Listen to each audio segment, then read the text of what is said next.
अब अपना important documents of a company में आता है। अब मेमोरेंडम ऑफ एसोसिएशन के बारे में हम थोड़ा डिटेल में पढ़ेंगे, ठीक है ना। The memorandum of association is the most important document of the company. मैंने पहले भी बोला था इंपॉर्टेंट डॉक्यूमेंट होता है कंपनी का।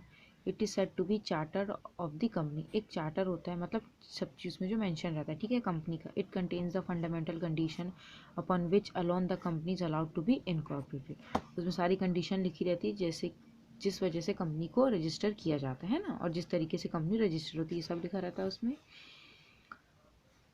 यहाँ पे और एक डेफिनेशन दी है कंपनीज एक्ट के अकॉर्डिंग, तो आप ये भी पढ़ सकते हैं। कैरेक्टरिस्टिक्स में क्या आएगा, it is the basic document of the company with regard to its constitution.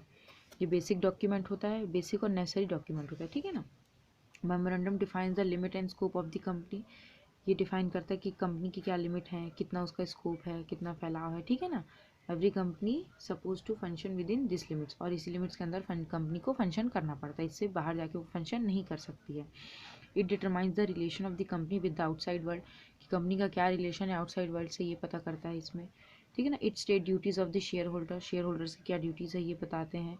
It explain the objectives and right of the company, और ऑब्जेक्टिव्स क्या है, राइट्स क्या है कंपनी की, ये सब इसमें बताया जाता है, ठीक है ना। It can not be easily altered. Altered means अपन उसको ईजिली, अपन उसको जैसे कुछ एडिट करना है इस तरीके से अपन उसको अल्टर नहीं करा सकते ईजिली, बहुत डिफ़िकल्ट होता है, ठीक है ना। उसके लिए बहुत प्रोसेस होता है, फिर उसको गुजरना पड़ता है। अब क्या क्या कंटेंट्स रहते हैं जो अपन उधर पढ़े थे, उनने डिटेल में बताया है। Name of the company, name company का उसमें नेम होता है, ठीक है ना, कि क्या कंपनी का नाम है, ये सब। Existing company, the name of the company must mention the word limit as the last word of the name is case of public company. जैसे कि अगर पब्लिक कंपनी तो पीछे पब्लिक कंपनी लगानी पड़ेगी, और अगर प्राइवेट कंपनी है तो पीछे प्राइवेट कंपनी ऐसे लगाते हैं लास्ट में, ठीक है ना। अब रजिस्ट्रेशन ऑफिस क्लॉज में लिखा रहता है name of the state in which the, इस मतलब स्टेट का नाम रहता है कि कहाँ पे वो कंपनी लोकेटेड है। ऑब्जेक्ट क्लॉज में it contains the main object and other objects which should be distinctly and separately mention. मतलब उसमें क्या क्लॉजेज हैं उसके, ठीक है ना, क्लियरली रहता है, जो ईजिली समझ में आता है, ठीक है ना। Object must be on contrary to the law. Liability clause रहता है उसमें, लाइबिलिटी कितनी एक्सटेंट और टू लाइबिलिटी है ना, कंपनी कितनी लाइबिलिटी है, ये सब उसमें रहता है। In the case of company limited by shares, अगर लिमिटेड बाय शेयर्स है तो उसकी लाइबिलिटी क्या रहेगी, शेयर होल्डर के पास जितने शेयर्स हैं वहीं तक उनकी लाइबिलिटी सीमित रहेगी। जैसे पार्टनरशिप में हमने पढ़ा था अनलिमिटेड लाइबिलिटी होती है, तो इसमें अलग अलग टाइप की लाइबिलिटी होती है, ठीक है ना, तो वो सब उसमें लिखी रहती है। कैपिटल क्लॉज में it must contain the amount of share capital, इसमें कैपिटल मतलब रजिस्टर्ड कैपिटल रहती है कि कितना इसका मेन नॉमिनल कैपिटल है, ये सब उसमें लिखा रहता है। फिर एसोसिएशन क्लॉज में this clause state we the several person whose name address, we मतलब जो भी वहाँ मेंबर्स हैं उनके नेम एड्रेसेस, सब कितने शेयर्स के लिए उन्हें सब्सक्राइब किया है, are desire of being formed into a company in pursuance of the memorandum of association and the we respectively agree to take the number of shares in the capital of the company set opposite, मतलब इसमें उनका oath जैसा रहता है ना, मतलब ये agree करते हैं। This is followed by the name address, यहाँ से करना, this is followed by the name and address of the end description of the subscribers, mean ये शेयर्स, वो जो मेंबर्स हैं जिनने शेयर्स के लिए सब्सक्राइब किया है, taken by each one of them, each subscriber also take at least one share, कम से कम एक शेयर तो वो लेते ही हैं, ठीक। अब स्पेसिमेन दिया है, मतलब कैसे रहता है मेमोरेंडम, इस तरीके का रहता है, देखो। नेम एड्रेस ऑक्यूपेशन रहता है, सिग्नेटरीज मीन जो साइन करते हैं, है ना, शेयर जितने टेकन लिया है जितना जितना उनके सबके विटनेस के साइन, तो ये कितने छोटा सा स्पेसिमेन टाइप का दिया, ठीक है ना। तो इसमें इतना खास ज़रूरी नहीं, बस कैपिटल ऑफ इसके कंटेंट्स देखना। अब अल्ट्रेशन इन मेमोरेंडम मीन्स मेमोरेंडम में अगर कुछ बदलाव करना है तो कैसे कर सकते हैं। Through it is very difficult to alter the, है तो बहुत difficult, but if company feels it necessary, पर अगर कंपनी को लग रहा है कि बहुत ज़रूरी है चेंज करवाना कुछ चीज़ें, तो एक स्पेशल रिजोल्यूशन जनरल मीटिंग के ज़रिए इनको पास करना पड़ता है, सेंट्रल गवर्नमेंट और कोर्ट के पास जाके, है ना, एक स्पेशल रिजोल्यूशन पास कराते हैं, फिर उसके तहत फिर वो जाके जो भी अल्ट्रेशन करना चाहते हैं वो करते हैं, ठीक है। अब नेक्स्ट अपना है आर्टिकल ऑफ एसोसिएशन। इसमें रूल्स और रेगुलेशन लिखे रहते हैं कंपनी के, कि इंटरनल मैनेजमेंट के लिए कि किस तरीके से वो अपनी एक्टिविटीज़ को कंडक्ट करेगा, कैसे काम करेगा, है ना, इंटरनल मैनेजमेंट के क्या रूल्स हैं, ये सब उसमें लिखे रहते हैं।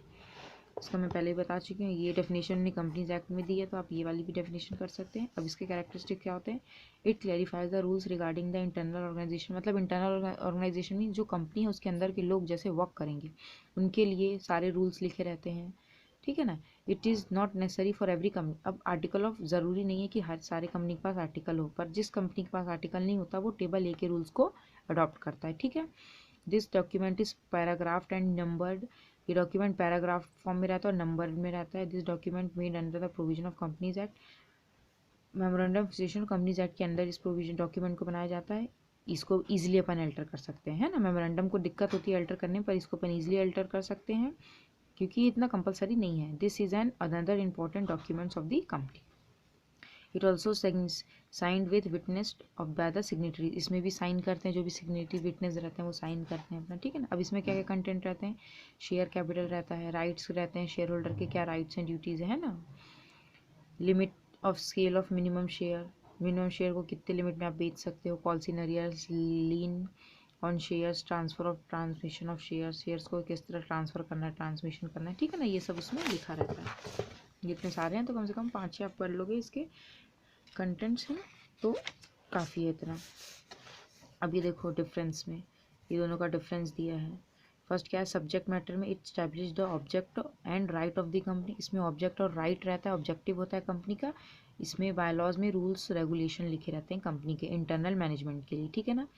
ये मेन डॉक्यूमेंट है, ये सब्सिडरी डॉक्यूमेंट है इसके अलावा, है ना। It is a govern by companies act, इसको गवर्न करता है कंपनीज एक्ट, और ये मेमोरेंडम ऑफ एसोसिएशन और कंपनीज एक्ट दोनों के द्वारा गवर्न होती है, ठीक है ना। It defines relation between company and outsider. इससे अपन को रिलेशनशिप पता चलता है कंपनी का आउटसाइडर के साथ। इसमें रिलेशनशिप आता है कंपनी का अपने ही मेंबर के साथ, ठीक है ना। Memorandum of association does not explain article, ये आर्टिकल को एक्सप्लेन नहीं करता बट आर्टिकल एक्सप्लेन करता है मेमोरेंडम को। अल्टरेशन में एक पॉइंट डाल देना, इसमें क्वाइट डिफिकल्ट है, ये थोड़ा ईजिली है, ठीक है। फॉर्म में प्रिस्क्राइब फॉर्म होता है, इसका कोई प्रिस्क्राइब फॉर्म नहीं रहता है। Every company has to file it, हर कंपनी को इसको फाइल करना पड़ता है। It is necessary for the companies which are limited by shares. ये उनके लिए ज़रूरी रहता है जिन कंपनी लिमिटेड बाय शेयर्स रहता है उनके लिए ये बनाना ज़रूरी रहता है, बाकी के लिए ऑप्शनल से रहता है, ठीक है ना। अब अपना नेक्स्ट टॉपिक है प्रोस्पेक्टस क्या होते हैं।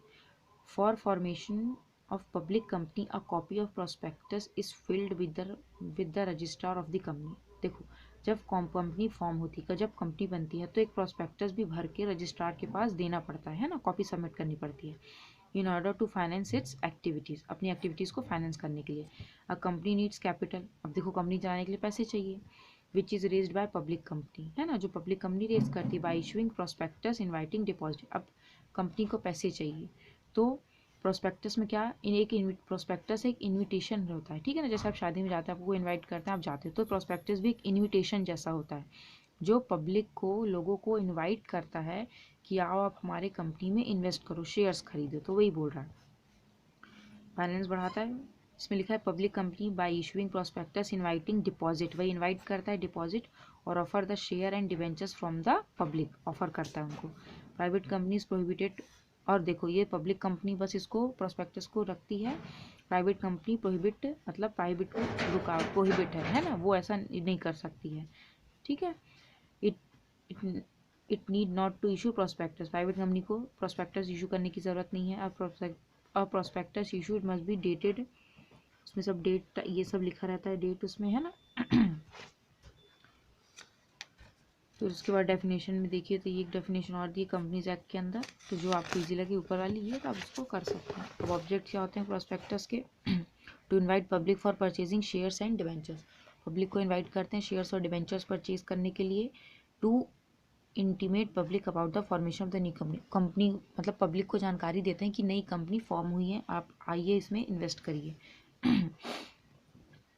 To convince the public that the investment in the company will remain safe, और ये भी उनको भरोसा दिलाता है कि आप जो पैसे कंपनी में लगाओगे वो पैसे सेफ रहेंगे।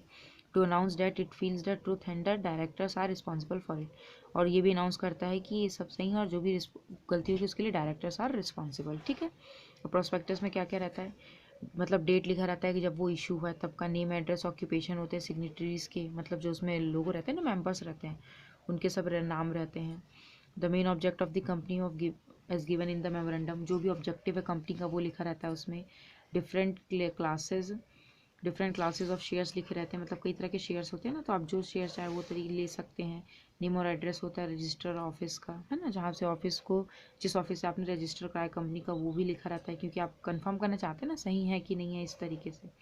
प्रॉफिट और loss prior to incorporation of the company, company के बनने से पहले क्या प्रॉफिट लॉस था, ये सब लिखा रहता है। तो मतलब पूरी जानकारी उसमें लिखी रहती है ना।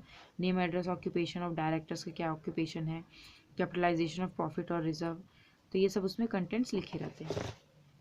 अब statement in lieu of prospectus में क्या होता है, a public limited company it if for any reason does not issue prospectus, अगर कोई पब्लिक लिमिटेड कंपनी है और वो कोई रीज़न की वजह से प्रोस्पेक्टस इशू नहीं कर पाती है, it required to file with the registrar a statement called statement in lieu of prospectus, तो फिर उस कंपनी को रजिस्ट्रार के पास जाके एक फाइल करनी पड़ती, ठीक है ना, फाइल करना पड़ता है स्टेटमेंट, जिसको statement in lieu of prospectus बोला जाता है, साइंड बाय एवरी डायरेक्टर और proposed director of the company, जिसमें सारे सारे हर कोई डायरेक्टर, एवरी डायरेक्टर साइन करता है, या फिर कोई प्रपोज डायरेक्टर रहता है वो उसमें साइन करता है, और by the authority authorised agent.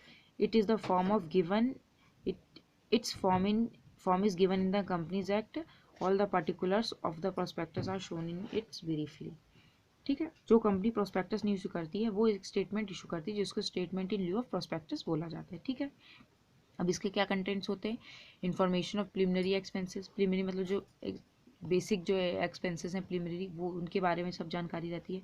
Particular of directors and managers, है ना, name and address of the company auditors, detail of share capital, particulars of underwriters, detail of property purchased, ये सब उसमें जानकारी रहती है। ठीक है, तो इस तरीके से अपनी कंपनी पूरी फॉर्म होती है। ठीक है, तो ये चैप्टर अपना यहाँ पे ख़त्म होता है।